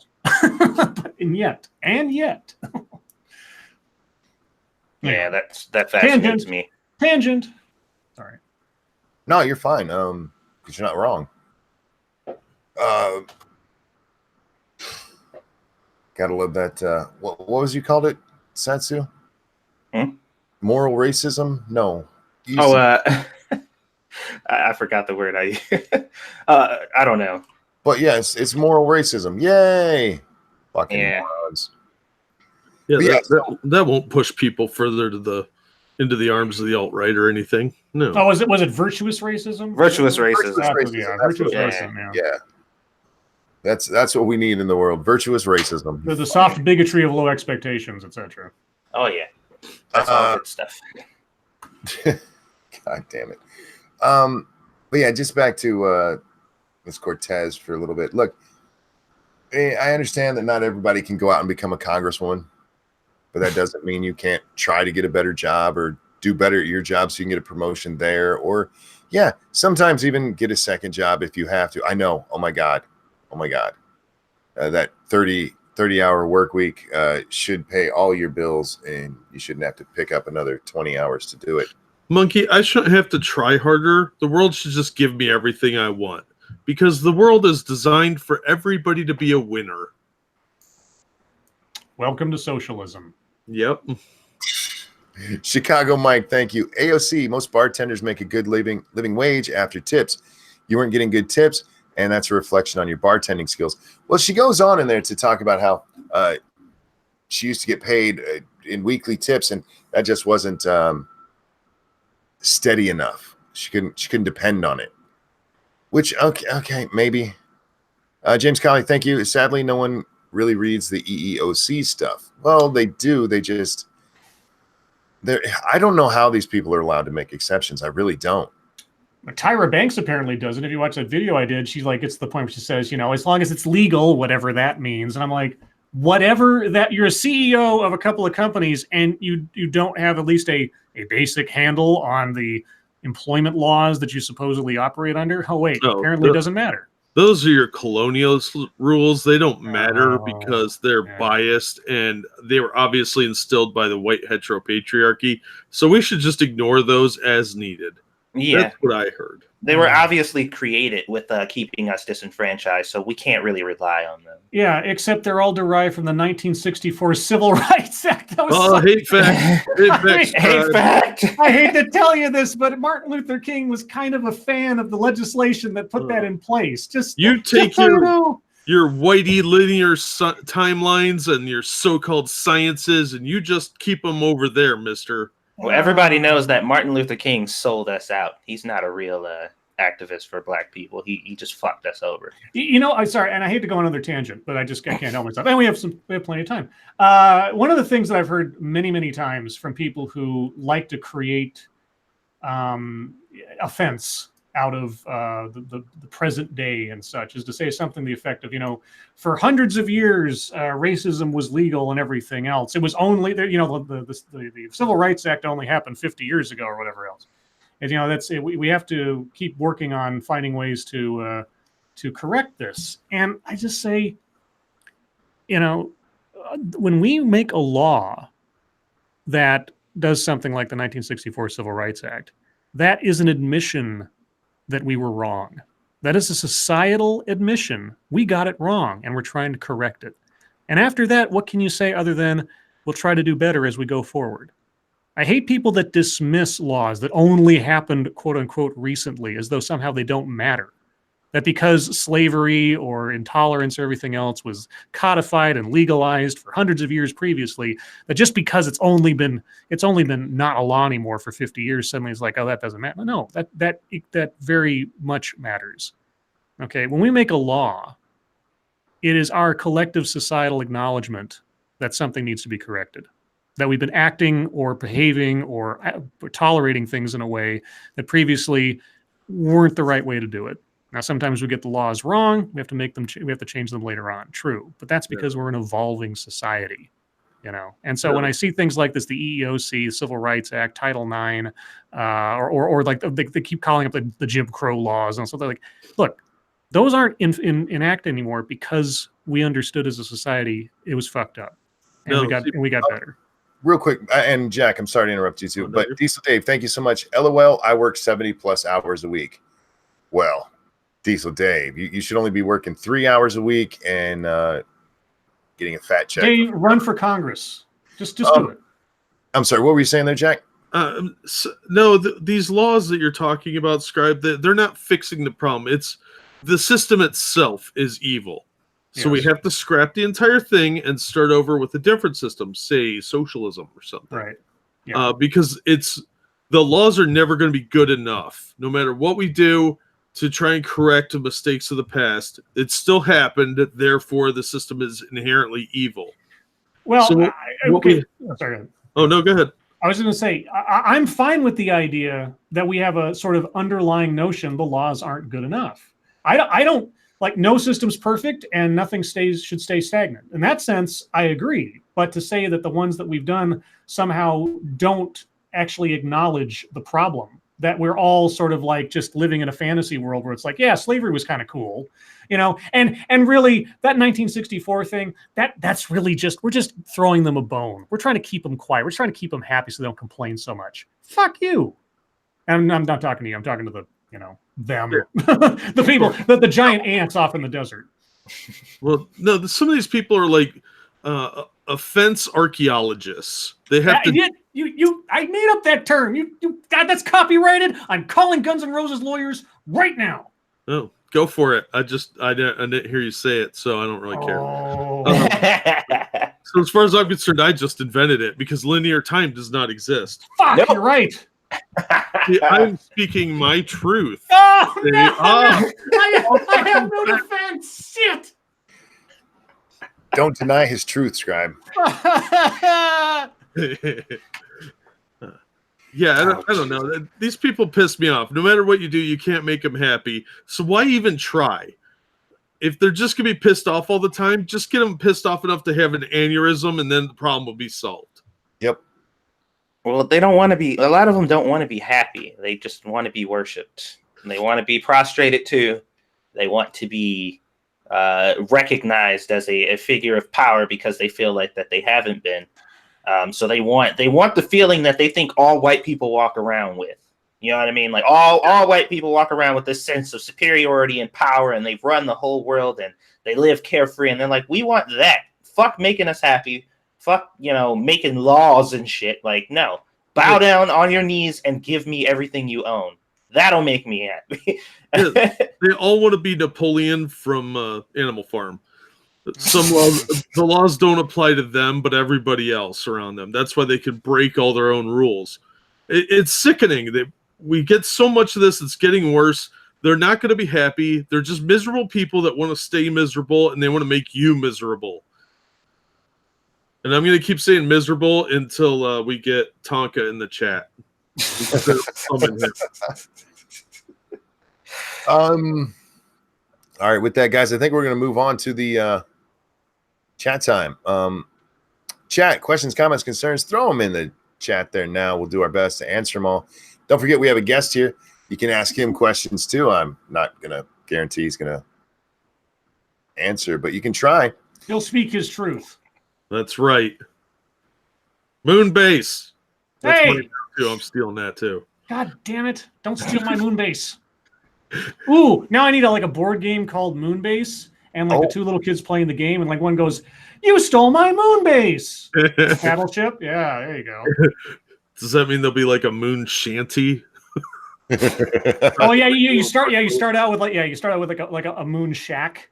And you have to work your way up to Moonbase. Yeah. Okay. And now Jordan 250, when you hear this, I need a mock-up of a board game called Moonbase with two little kids on the cover, on Connect 4 or something.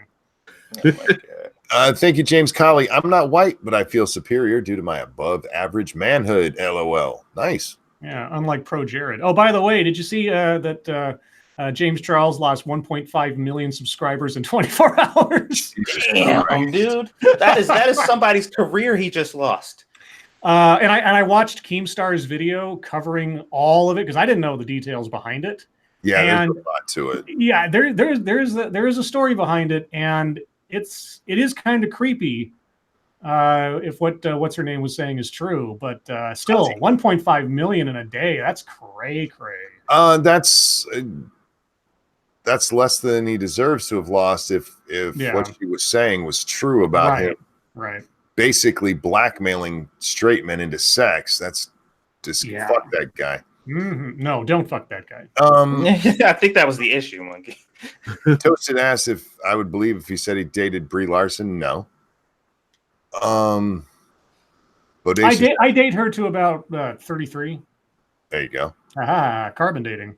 Bodacious asked Venus base. No, too much gravity. Sorry. Too much sulfur. Sucks. Yeah, that too. Yeah. Monk asked, I got Twitter smacked down again. How do you keep staying clear of being jacked off? Jacked off. Slap their hand away. Oh. Stop sticking your dick in there. Yeah. Is that when AOC is like jerking awake every morning? It's like, yeah, being jerked awake every night. You just have to not cross line. Now, look, I do cross lines all the time. Mm-hmm. But you have to know who you can do that to. You can really do it to public officials because they have to take it, but you still have to be within. You can't like threaten them or anything. Right. You can call them a dumbass or a stupid fuck or something like that, and they just have to listen. What's your opinion on James Charles losing almost 2 million subscribers and hunting straight men to turn them? I think he's a disgusting shithead if all that's true. Well, did you guys see that post that he put up? He said, I think cute straight boys are going to be the death of me. Well, did you see that Chu put out there? She put up that he's got a Tinder profile that lists him as a female. Oh, Jesus. Yeah. So he's a Tinder trap. Ooh. Oh. Look, he's not even attractive in all his makeup. So if somebody's boning him, that's their fault. Look, I have a problem with this Toddy chick and what she told us. How so? Because if what she told us is true, I mean, she should be taking this stuff to law enforcement. Twitter court's easier on the evidence. Sure. Yeah. Well, at the very least, go there and go, look, there's some things you might want to look into. Here's what I know, and leave it in their hands. Yeah, it should at least be examined. What she described, at least the bits and pieces that Keemstar put up. I'm not being a lawyer. It's hard for me to tell where the line between just being assholishly creepy and actually committing a crime is in that instance. But yeah. Yeah, that's. I mean, I don't know. It's so it is a little creepy to me. To the point of being like, yeah, maybe you should have talked to some authorities about this shit. Yeah. Any bad comic reviews? Any hold my beer moments? Jack, you got any hold my beer moments? No, I try not to do dumb shit. Fair enough. Don't laugh at that, Scribe. Well, I know you're just speaking your truth. That's right. Let's see. Where else? What else do we have here? Bad comic reviews. Should we have a theme park recreating slavery days so SJWs can go there, denounce it, and get it out of their systems now and then? Yes, I would call it the Park of Shame. And you could go in there and just yell, shame, at everybody you hate. And it would be sponsored by the DNC. Or maybe we should have like a therapy camp that they can go to. It's like feeling like your whiteness is overpowering you. You feel ashamed. Go to a fucking white shame camp and just send them there and have a whole bunch of black people just belittling them and degrading them until they're satisfied. It's like you feel good now. You feel good about being a white person. They have that. They've had that. I'm not even kidding. They have had these white privilege retreats or whatever where white people go to learn how horrible they are. Like, no, I mean, but like for that, not hidden and dressed up as some other shit. Oh, okay. I mean, literally, that's what it's for. And maybe just have an entrance, but there's no exit, and maybe some flogging stations. Oh my God. The Lords of the Night do not. It's an idea, hypothetical. I don't have the money to do this. Mr. Dak said they had those already. I thought those were called college campuses. Nice. Lords of the Night, did any of you watch the video I tagged you in on Twitter earlier? Asked Mash. I haven't watched anything on Twitter today, I don't think. You have to be more specific. What video? I really wish y'all would learn how to be more specific. Yeah. I was with my family and I made a video, and that did not leave time to do much else. That's why there was so little fucketry. Lords of the Night and guests, have you ever tried Kentucky Fried Squirrel? Fuck no. No. I have eaten squirrel before, but I've never tried seasoning it with Kentucky Fried spices. Kentucky Fried Spices. Jack, what is your dream car? One that never breaks down. Yeah. So you want a Volvo, something like that? Yeah, I don't care. I'm not a big car guy, so as long as it runs and doesn't break, I'm fine with it. Yeah, I agree. Mr. Dax asked, did Scribe say cray cray? Yeah, he did. I thought the chat let that slide. I'm like, really? Did they really just let that slide? I did indeed. Can we make the sex strike federal law? We don't need these people reproducing. Well, if you made it federal law, nobody could reproduce. I would. Yeah, it wouldn't just be them. The Monkey, world would cease to function after a while. Monkey, why are you letting Lords of the Night and Monkey in the Morning play together? Oh, you mean having Jack on here? Jack was on here before Lords of the Night was ever a thing. Better than having Jack off here. Before Monkey in the Morning was ever a thing. He had to remind me of that. I forgot he had been on a long, long time ago. Yeah, it was on with Weibo on Christmas Day one year. Yeah. Mm-hmm. Scribe Light, which great Game of Thrones female character would you bang? I don't watch Game of Thrones, but the dragon lady, I guess. Dany. Okay. Okay. You can jack off public officials. Random. If you don't mind playing with cigars. How much do I have to pay you to have sex with 2019 Lena Dunham? What? And that's a question for you, Scribe. How much do you have to pay me to...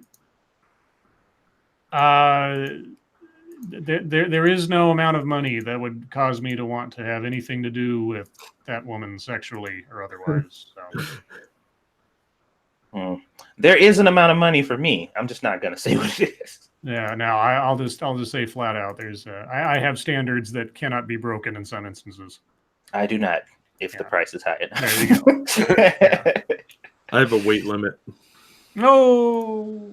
Well, I mean, to be honest, if the weight is high enough, you're not getting into any orifices that are important anyway. So, that's true. Yeah, so you'll be good. Monk says, bullshit, I called Jim Acosta retarded and got smacked. Yeah, don't go over the line. Okay, look, one, Jim Acosta, not a public official. We're talking about somebody who's been elected. Go ahead, I'm sorry, Jack. The proper nomenclature is developmentally disabled. They don't like retard anymore. So you have to be like, are you developmentally disabled? And then they can't say quite as much because the R word is like the N word now. It is on Twitter. The R word is just as bad as the N word, and you will get slapped for it. I've told y'all before. My first slap was for calling somebody retarded. He was retarded. It's not my fault. Thank you, James Colley. Turn Compton into a retreat for white privilege. That could be awesome. It'd be a way out of privilege.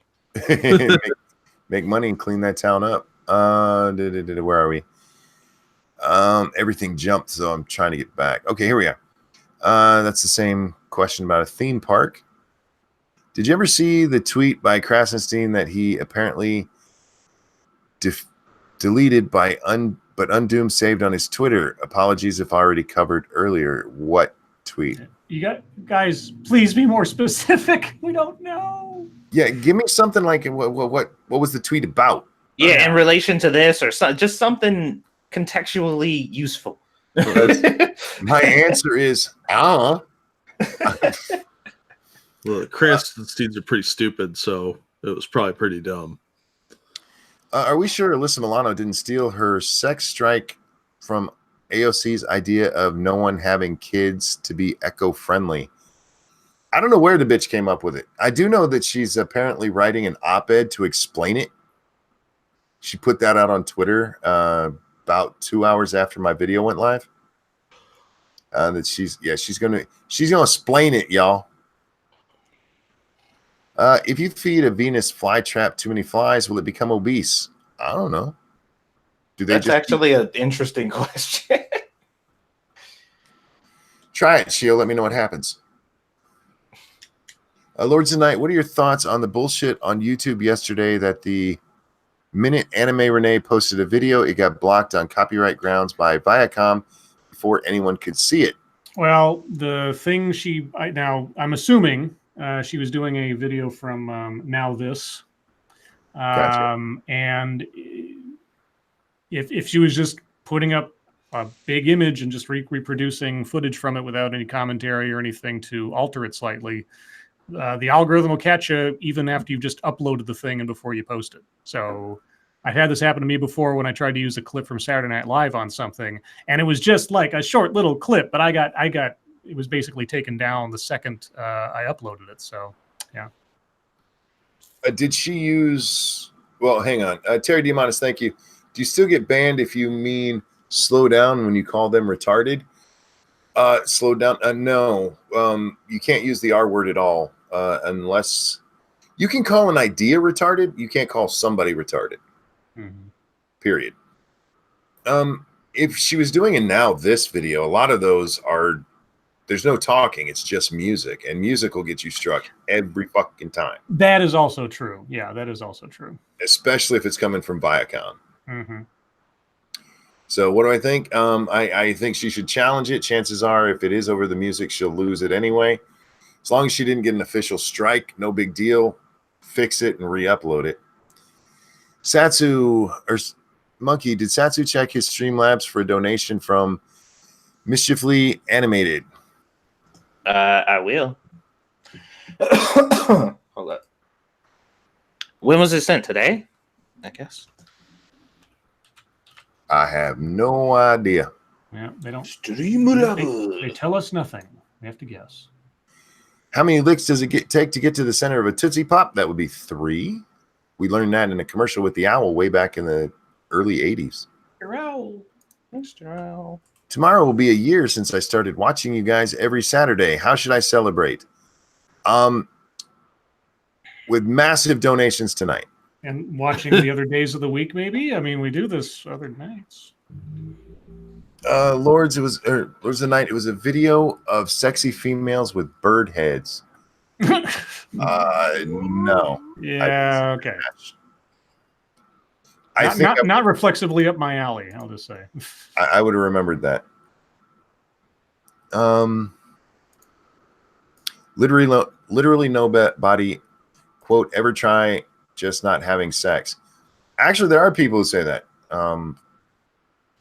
Abstinence is definitely one of the things people talk about when you talk about abortion. Like, you know how the best way to make sure you never get pregnant? Don't fuck. It's really, really, really hard. Yeah, it is. Oh. Unless you're in biblical times, it is incredibly hard to get pregnant without sex. The only thing that really annoys me about a lot of the defenses when it comes to that is it's just like obviously you're talking to a person about a very specific scenario, and that is their choice to have sex and whether or not they get pregnant, what they do afterwards. And then you're just like, just don't do it. And they're just like, oh, so if I get raped, then I'm just supposed to have the baby. And I'm like, that's not what we're talking about. Yeah. Like, that's not the conversation we're having. And like, well, what if I do? I'm like, then that's a different conversation. That's a completely different discussion. That's not what I'm talking about. Did you get raped? And they're like, no, but I'm talking about somebody who did. Why? Because that's not what I'm talking about. Real quick, thank you, Diesel Dave. I use my engine retarder all the time. No. Look, retard is not a bad word in and of itself. Retarded is not a bad word in and of itself. When you're calling somebody who's not mentally handicapped retarded, you're not making fun of retarded people. You're making fun of the jackass who's acting like a fucking mentally retarded person. That's not an insult to the mentally retarded. And it's not an insult to say that somebody who is mentally retarded is mentally retarded. It's just a fact. No, they say it all the time. I used to work with them. Changing it to a different name to make you feel better about it accomplishes nothing. But they're getting offended on behalf of others, and that's virtuous. They are so virtuous.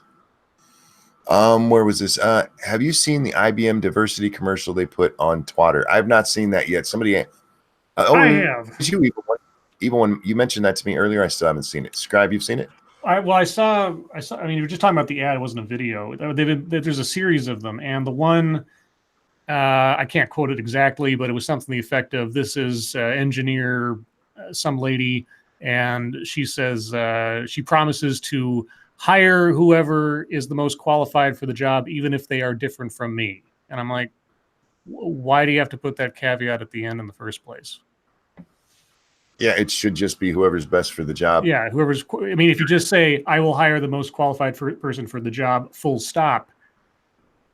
I don't know why you have to put doubt in my mind that prior to this you were, or there's a risk that you might. What? I think they chose the wrong E word. It should have been especially. Harvo says, seems weird that they're shooting themselves in the foot, meaning the SVU episode with Covington Boys. Question is it actually stupidity, arrogance, or, quote, give them enough rope situation? Give them enough rope. I don't really understand. You know, they got a pending lawsuit, so let's exacerbate the situation by continuing to mock and defame the person who's already suing us. It's like, good job, guys. I'm really curious to know who in the scripting department lost connection with the legal department at NBC. I think that's a little bit of all of it. I mean, they're arrogant enough to think they can get away with it. They don't think they're going to lose. They think these rude kids aren't going to be able to sue them, and they're dumb enough to let these the opponent lawyers be like, "Yeah, go for it. That's genius." Mm-hmm. Are 3 strikes in a row a turkey? That or a life sentence? Mm-hmm. Have you heard of SOPH? So, say what? SOPH? SOPH. No idea. No. Okay, guys, context, please. Need context. Is that a channel? I've never heard of it in anything just called SOPH. Data says, does squirrel taste nutty? God damn it. God damn you. Where else are we? Lords of the Night, is an audiophile someone who is sexually aroused by sound? No. I know there's a term for it. I don't think that's the correct one. No, audiophile is just somebody who likes music. Right. Yeah, that's what I mean. I don't think there's a sexual connotation to that word, so I think there might be an actual word for people who are. Shio says, would it be worse to drown in honey or peanut butter? Is there a worse when it comes to drowning? Yeah. I think you just suffocate in peanut butter. I don't know if you drown. Yeah. You'd be smothered. Yeah. How cheap the peanut butter is. Honey, you could probably drown in, but peanut butter, probably not. You'd suffocate before it gets low enough for it to count as drowning. I'm sorry. Jack just sent me the thing for SOPH. Yes, I do know who this is. It's that little right-wing girl. Okay. He threw it into the side chat there. I can throw it into the main chat too. Yeah, I know who she is. It's another one of those things. Look, I agree with a lot of what she says, but I don't for a minute believe that she's not being influenced by her parents and that this isn't them speaking through her to get attention for themselves and money for themselves. And I did get a donation from Mischievely Inanimate. Mm-hmm. And it says, my mom wanted me to give some love to Mama Satsu for Mother's Day for her. She loves y'all and the show. Sorry, it's not much. My bank account is sad at the moment. That is the only one that I see for Satsu 2 cents. Thank you very much for that donation. I appreciate it. And I will let her know that y'all sent her some love. Any other ones, let me know. Pyrus, what the fuck is wrong with you? If Monkey went bungee jumping, how much pain would he be in and how funny would it be? A lot and none. What? Fuck. Asshole. Thank you, Diesel Dave. Save your brakes, ride your retarder. Pirates, I thought we were cool. Jesus. Why do you want me to die? How much pain would I be in? Immense pain, because that would just fucking... I don't know if you've ever seen somebody bungee jump. Their body just kind of like snaps with the rope. Yeah. And how funny would it be? Depends on how horrible of a fucking person you are. Wouldn't it be crazy as fuck though if Monkey was just like, look, I'm sick of this shit. I'm pretty much at the point where I'm done. I'm just gonna do all the things I want to do before I die and get it over with. And he bungee jumped and it fixed his spine. Yeah, I was about to say, like, the whiplash of like straightens him out. Like, oh my god.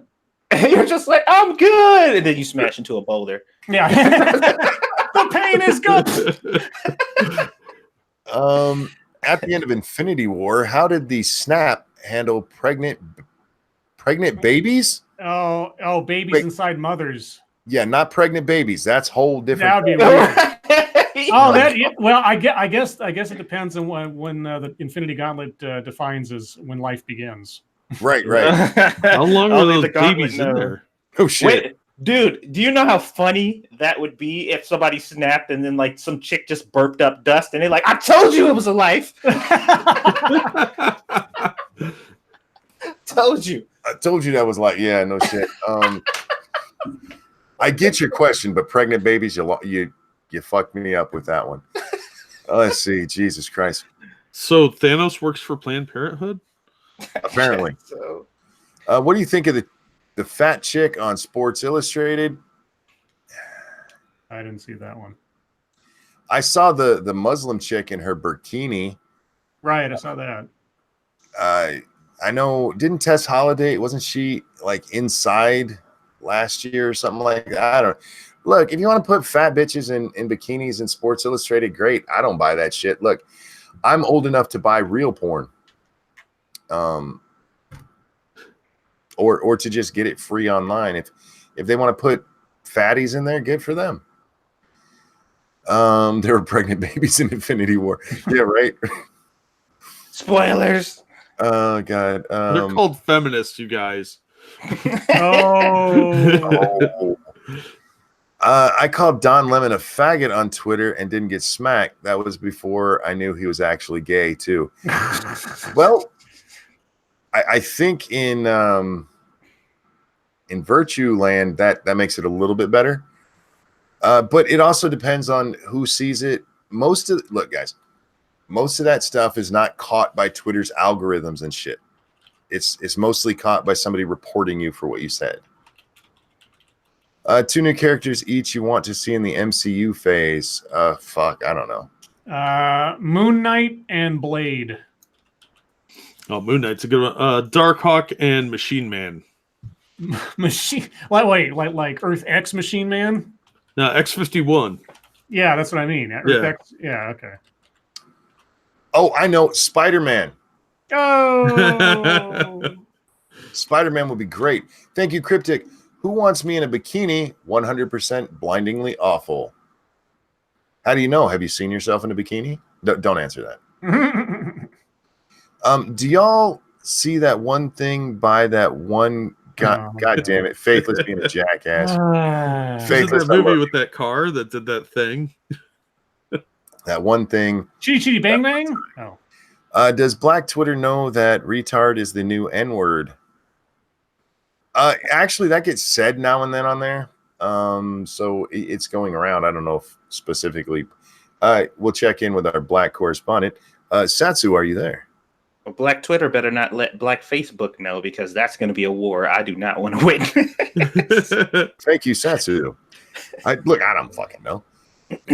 I do know that anytime that conversation comes up, you see black guys go, "What? Wait, what?" And you know what? They're right. Because no, those aren't even they're not even close to the same. Jesus fuck. What is your personal 7th circle of hell? My spine. You guys? Feminist poetry slam. Oh, I love poetry slam. Oh god. It's so awful. the inside of my head during complete silence. Jeez, I don't know. SDA interrupting me. There you go. Have you seen the story about the dying Army personnel suing the military for malpractice? I haven't. I could believe it. Yeah. Yeah. That sucks too, man. I don't even have to read the story to go, damn, that sucks. Chocolate-covered pretzels or chocolate-covered strawberries? Strawberries. Pretzels are too goddamn dry. I don't like to eat them unless it's a soft pretzel with a lot of fucking cheese on it. I would actually dip the pretzel in a mixture of dip the strawberry in a mixture of pretzel and chocolate, and then you get the best of all of them. There you go. See, Jack's a smart man. Okay, this is a funny exchange I just had on Facebook. Somebody shared that post of the masturbating bill that was put out not jokingly, but ironically, I guess. And the chick responded, "But we can't control that. You can control every time you jerk off." And I'm like, no, I can't. I've been trying to stop for years. Look, there have literally been times I've been laying there watching TV and like, is my dick in my hand? Just like, my hand has been super warm for like the past. Oh, yeah. Well, hello there. Hi, how are you? Let's see. What do you think about the idea of eliminating lawyers in court to make sure that rich people don't get off the hook too many times and making court dates shorter? That's a bad idea. Yeah, horrible idea.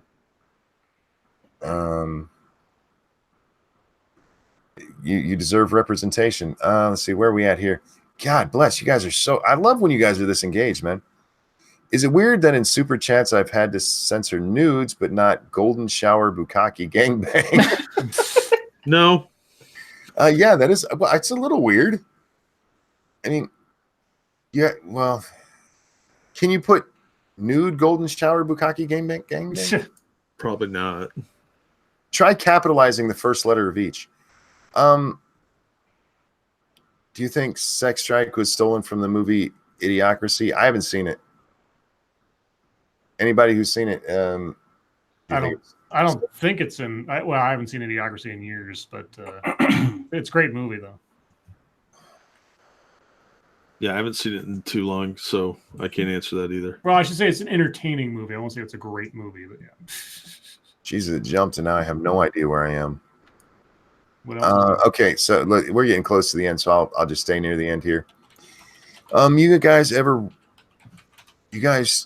chat ever run off screen? What? No, I try not to do like a text and wrap around or something. Not that I'm. Yeah. I try not to do LSD while I'm on stream, so no. Yeah. I mean, if the text isn't wrapping in your chat window, that's something else is going on. There might be a browser issue. You hear Caitlyn Jenner is reportedly posing nude for SI. I saw something about that. Is that real? Pat, I thought we were friends. Why would you put that in my head? Yeah, that's going to haunt me. Do you think an 11-year-old who's been raped should have access to an abortion? I think an 11-year-old who's raped should probably get the morning after pill. And then, if an abortion is needed, I have no problem with that. At 11, there may not even be old enough to menstruate. I think anybody in any of those compromising situations, like all the whataboutisms that people bring up when you're clearly not talking about it, are all the cases where you're like, yes, abortion should be available for those people. I meant to bring this up earlier, and I got distracted by a super chat. When you were talking about that, they always go, well, what about if there's a rape? Like, oh, so you're saying you only want it for rape? Well, no. Then why are you bringing that shit up? Yeah. Stop it. It's disingenuous. Yeah. Don't bring it up, Jack, but to people who do that, no, don't bring it up because that's not what you mean. Do you think 4chan can convince people? Look, I think 4chan can convince people of anything, but can convince people that baseball is a form of racism. P.S. Sorry for the bungee. You don't have to be sorry for the bungee joke, man. That was funny. Yeah, I think they could.